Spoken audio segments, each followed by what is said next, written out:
നമ്മുടെ ഓരോരുത്തരുടെയും ജീവിതം ദൈവത്തിൻ്റെ കരങ്ങളിലെ ഒരു പേന പോലെയാണ്. അതിന് സ്വന്തമായി ഒരു മൂല്യമുണ്ടെങ്കിലും അത് നിർമ്മാതാവ് ഉദ്ദേശിച്ച ലക്ഷ്യത്തിനായി ഉപയോഗിക്കുമ്പോൾ മാത്രമാണ് അതിൻ്റെ യഥാർത്ഥ മഹിമ വെളിപ്പെടുന്നത്. ഒരു പേനയിൽ മഷി നിറഞ്ഞിരുന്നാലും അത് എഴുതാൻ തയ്യാറായാൽ മാത്രമേ അതിൻ്റെ അന്തർലീനമായ വില തിരിച്ചറിയപ്പെടുകയുള്ളൂ.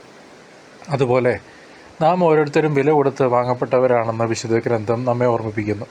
ആ വിലയാകട്ടെ നമ്മുടെ കർത്താവായ യേശുക്രിസ്തുവിൻ്റെ അതിരുകളില്ലാത്ത വിലയുള്ള തിരുരക്തമാണ്. നാം സ്വയം വിചാരിക്കുന്നതിനേക്കാൾ എത്രയോ ഉന്നതമാണ് നമ്മുടെ ആത്മീയ മൂല്യം എന്ന് ഈ മറുപടിക്ക് മൂല്യം തിരിച്ചറിയണം. നമ്മുടെ ജീവിതം വെറുമൊരു അസ്തിത്വമല്ല, മറിച്ച് ദൈവത്തിൻ്റെ ഉടമസ്ഥതയിലുള്ള വിലയേറിയ ഉപകരണമാണ്. കർത്താവിൻ്റെ കരങ്ങളിൽ നമ്മെ തന്നെ പൂർണ്ണമായി സമർപ്പിക്കുമ്പോൾ മാത്രമാണ് നമ്മുടെ ജീവിതം അർത്ഥപൂർണ്ണമാകുന്നത്.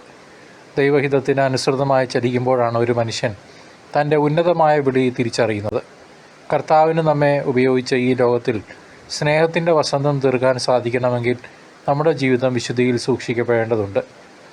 പാപക്കറകളില്ലാത്ത നിർമ്മലമായ ഒരു ഹൃദയത്തെ മാത്രമേ ദൈവത്തിൻ്റെ ഒരു ഉപകരണമായി ദൈവത്തിന് തൻ്റെ മഹത്തായ സ്നേഹഗാഥ എഴുതാൻ ഒരു തൂലികയായി ഉപയോഗിക്കാൻ കഴിയൂ.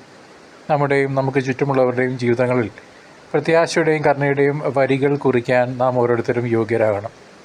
കർത്താവിനാൽ ഉപയോഗിക്കപ്പെടാത്ത ഒരു ജീവിതം ലക്ഷ്യമില്ലാത്തതും അർത്ഥശൂന്യവുമാണ്. എന്നാൽ അവിടുത്തെ കരങ്ങളിൽ നാം വിശുദ്ധിയോടെ വസിക്കുമ്പോൾ നമ്മുടെ ഓരോ പ്രവൃത്തിയും നിത്യതയുടെ മൂല്യമുള്ളതായി മാറുന്നു. ദൈവത്തിൻ്റെ സ്നേഹചരിത്രം ലോകത്തിനു മുന്നിൽ വിളിച്ചു പറയുന്ന സജീവ സാക്ഷികളാകാൻ നിങ്ങളും ഞാനും നമ്മെ ഈ നിമിഷം ഒരുക്കണം.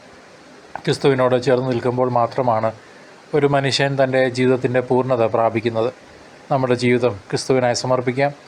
അങ്ങനെ അവിടുന്ന് നമ്മിലൂടെ ലോകത്തിന് പ്രത്യാശയുടെ സന്ദേശം നൽകട്ടെ.